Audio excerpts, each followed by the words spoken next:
நாம இது வரைக்கும் மணி ஹெய்ஸ்ட் கேள்விப்பட்டிருப்போம், கோல்டு ஹெய்ஸ்ட் கேள்விப்பட்டிருப்போம். இது ஒரு ஃபுட் ஹெய்ஸ்ட். கனடா நாட்டில் நடந்த ஒரு மிகப்பெரிய ஃபுட் ஹெய்ஸ்ட் பத்தி தான் உங்க கூட ஷேர் பண்ணிக்க போறேன். புதுமையான உலகத்துல பயணிக்க நம்ம வேதேஸ் எக்ஸ்பி சேனலை சப்ஸ்கிரைப் பண்ணிக்கோங்க. கனடா நாட்டோட பிளாக் பாத்தீங்கன்னா அதுல ஒரு லீஃப் இருக்கும். அது மேப்பிள் மரத்தோட லீஃப். நம்ம ஊர்ல எப்படி பனைமரம் தென்னை மரம் பரவலா இருக்கோ அப்படிதான் அந்த கண்ட்ரியில இந்த மேப்பிள் ட்ரீங்கிறது ரொம்ப சாதாரணம். அதுவும் கியூபெக்னு ஒரு ஸ்டேட் இருக்கு, அங்க இந்த மரம் ரொம்ப அதிகமா வளரும். இந்த மரத்துல இருந்து தான் மேப்பிள் சிரப் தயாரிக்கிறாங்க. வேர்ல்டு வைடா ஒயிட் சுகர் நாட்டு சர்க்கரைக்கு அடுத்தபடியா அந்த மேப்பிள் சிரப் தான் சுகர் கண்டென்ட்டுக்கு பரவலா பயன்படுத்தப்படுது. கனடால மேப்பிள் சிரப் தயாரிக்கிற சென்டரா கியூபெக் ஸ்டேட் இருக்கு. நம்ம ஊர் ரப்பர் தோட்டம் பார்த்திருப்போம். மரப்பட்டைய கீறி விட்டா மரத்துல இருந்து ஒரு லிக்யூட் வரும். அதை சேகரிச்சு அதுல இருந்து ரப்பர் மெட்டீரியல் தயாரிப்பாங்க. அது மாதிரி இந்த மேப்பிள் மரத்துல ட்ரில் போட்டு அதுல ஒரு டியூப் உள்ள விட்டு அதுல இருந்து வர்ற லிக்யூட சேகரிச்சு அதை கொதிக்க வச்சா அதுல இருந்து இந்த மேப்பிள் சிரப் கிடைக்குது. 1 லிட்டர் மேப்பிள் சிரப் உருவாக்க கிட்டத்தட்ட 40 லிட்டர் மேப்பிள் சாறு மேப்பிள் மரத்துல இருந்து எடுக்கணும்.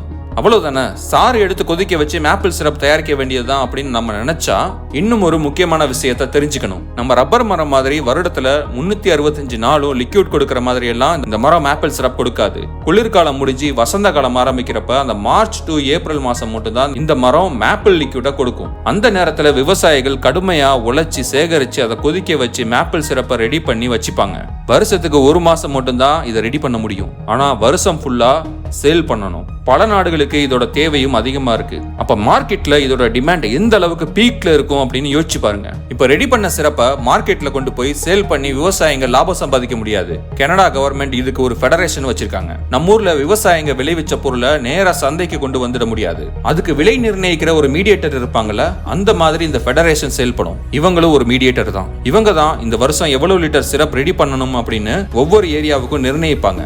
அதுக்கு மேல ரெடி பண்ணா வாங்க மாட்டாங்க. எக்ஸ்ட்ராவா ரெடி பண்ணதை இவங்களை தாண்டி கொண்டு போய் விற்கவும் முடியாது. ஃபெடரேஷன் கலெக்ட் பண்ண சிரப்பை ஒரு பெரிய வேர் ஹவுஸ்ல ஸ்டோர் பண்ணி வச்சுப்பாங்க. ஃபர்ஸ்ட் யாரெல்லாம் ஆர்டர் பண்ணி வச்சாங்களோ அவங்களுக்கு எல்லாம் வித்துட்டு அடுத்து கொஞ்சம் கொஞ்சமா ரிலீஸ் பண்ணுவாங்க. அந்த மேப்பிள் ட்ரீ லிக்யூட் ஜெனரேட் பண்ற காலம் முடிஞ்சு ஒரு 2 மாசம் ஆனதுக்கு அப்புறம் மேப்பிள் சிரப்போட ரேட் எல்லாம் தாறுமாறா இருக்கும். ஆனா அந்த லாபம் எல்லாம் விவசாயிகளுக்கு போகாது, ஃபெடரேஷன் எடுத்துக்கும். அதுவும் விவசாயிகளுக்கு பொருளை கொடுத்த உடனே அவங்களுக்கு பணம் கொடுக்க மாட்டாங்க. சிரப் வித்ததுக்கு அப்புறம் தான் அவங்களுக்கு பணம். இந்த ஃபெடரேஷன் செய்கிற அநியாயத்தை தட்டி கேட்க உருவானதுதான் மேப்பிள் சிரப் ரெபல்.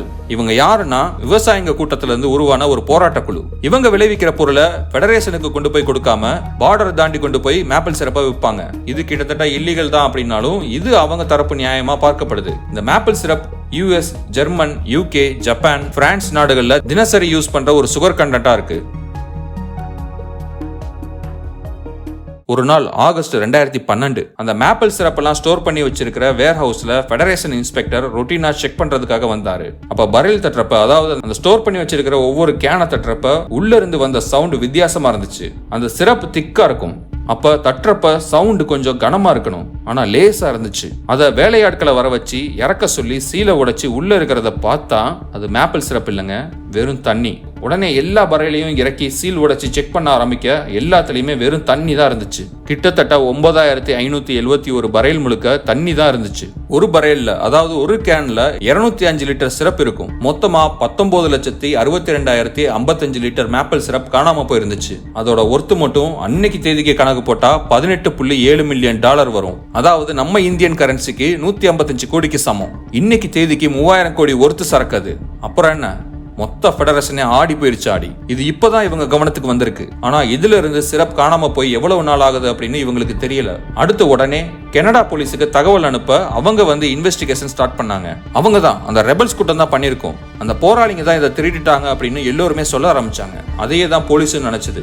அந்த ரெபல்ஸ் வந்து நாங்க தான் பண்ணோம் அப்படின்னு நீங்க நினைக்கிறதுல தப்பு இல்ல, ஆனா அது நாங்க பண்ணல அப்படின்னு சொன்னாங்க. அடுத்ததா security camera footage, entry logs, shipping records அப்படின்னு எல்லாமே எடுத்து செக் பண்ணாங்க. இந்த ஹேஸ்ட் எப்ப நடந்தது அப்படின்னு தெரியல. அதுக்கு ஒரு டைம் ஃப்ரேம் செட் பண்ணாங்க. 1 வருஷத்துக்குள்ள நடந்திருக்கலாம் அப்படின்னு செட் பண்ணி இன்வெஸ்டிகேஷனை ஸ்டார்ட் பண்ணாங்க. ஃபெடரேஷனுக்கு இருக்கிற மார்க்கெட் லிங்க் அளவுக்கு அந்த ஹேஸ்ட் பண்ண கும்பலுக்கு இருக்க வாய்ப்பு இல்ல. லட்சக்கணக்கான லிட்டர் திருடி இருக்காங்க. இது அத்தனையும் ஒரே நாள்ல திருடி இருக்க முடியாது.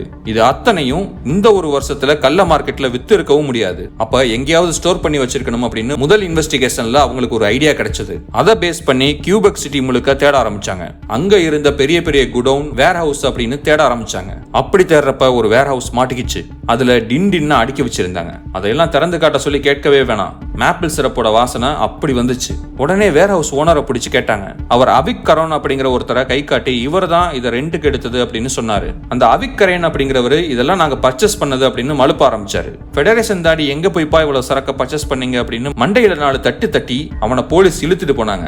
அப்புறம் என்ன ஒவ்வொரு விஷயமா வெளியே வர ஆரம்பிச்சது. அவிக் ரிச்சர்ட் வெல்லியர் அப்படின்னு ஒருத்தர், அவர் தான் இதுக்கு முழுக்க மாஸ்டர் மைண்ட்னு சொல்ல அவரை போய் போலீஸ் கைது பண்ணாங்க. அப்புறம் தான் ஃபெடரேஷன் உள்ளேயே இதுக்காக வேலை பார்த்த சிலர் மாட்ட ஆரம்பிச்சாங்க. அப்புறம் ஒவ்வொருத்தரையா விசாரிக்க ஆரம்பிக்க நடந்த எல்லா விவரமும் வெளியே வர ஆரம்பிச்சது. கடந்த 10 மாசமா அந்த கொள்ளை நடந்திருக்கு. ஃபர்ஸ்ட் ஃபெடரேஷன் ஆளுங்க செக்யூரிட்டி கேமராவை ஆஃப் பண்ணுவாங்க. உள்ள அந்த ஹேஸ்ட் பண்ற கும்பலோட ட்ரக் வரும். என்ட்ரி லாக்ஸ் எல்லாம் எதுவும் இருக்காது. அவங்க வந்து மேப்பிள் சிரப் நிரப்பப்பட்ட ஒரு 20-30 பேரலை அவங்க ரெண்டுக்கு எடுத்து வச்சிருக்கிற வேர் ஹவுஸுக்கு கொண்டு போயிருவாங்க. அங்க போய் சீல் உடைச்சி அதுல இருக்கிற மேப்பிள் சிரப்பை இவங்க பேரல்ல லோட் பண்ணிட்டு அந்த ஒரிஜினல் பேரல்ல தண்ணி நிரப்பி சீல் பண்ணி வச்சிருவாங்க. அப்புறம் அதை ட்ரக்ல ஏத்தி இருந்த இடத்துலயே கொண்டு போய் வச்சிருவாங்க. திருடி கொண்டு வந்த சிரப்பை பக்கத்து நாடான அமெரிக்காவுல கள்ள மார்க்கெட்ல வித்துருவாங்க. இப்படிதான் இந்த ஹேஸ்டோட பேட்டர்ன் இருந்திருக்கு. கடைசியா மாஸ்டர் மைண்டா இருந்த ரிச்சர்ட் வெல்லியருக்கு 8 வருஷம் தண்டனை, $10 மில்லியன் அபராதம். அவிக் கரோனுக்கு 5 வருஷம் ஜெயில் தண்டனை. எட்டியன் செயின்ட் பியர் இவர் அதை ரீசேல் பண்ணிருக்காரு. இவருக்கு 2 வருஷம். இது போக டிரைவர்ஸ், ஒர்க்கர்ஸ், ஃபெடரேஷன் ஆளுங்க அப்படின்னு இன்னும் 26 பேருக்கு தண்டனை கொடுக்கப்பட்டிருக்கு. மார்க்கெட் டிமாண்ட் வச்சு நடந்த இந்த கொள்ளை கனடா வரலாற்றில் நடந்த கொள்ளையில ஒரு பெரிய கொள்ளையா பார்க்கப்படுது. இந்த வீடியோ உங்களுக்கு பிடிச்சிருந்துச்சு அப்படின்னா உங்களோட ஃப்ரெண்ட்ஸ் அண்ட் ஃபேமிலி சர்க்கிள்ல ஷேர் பண்ணுங்க. நீங்க யூடியூப்ல இருந்தா சப்ஸ்கிரைப் தட்டுங்க, இன்ஸ்டால இருந்தா ஃபாலோ தட்டுங்க. தேங்க்யூ.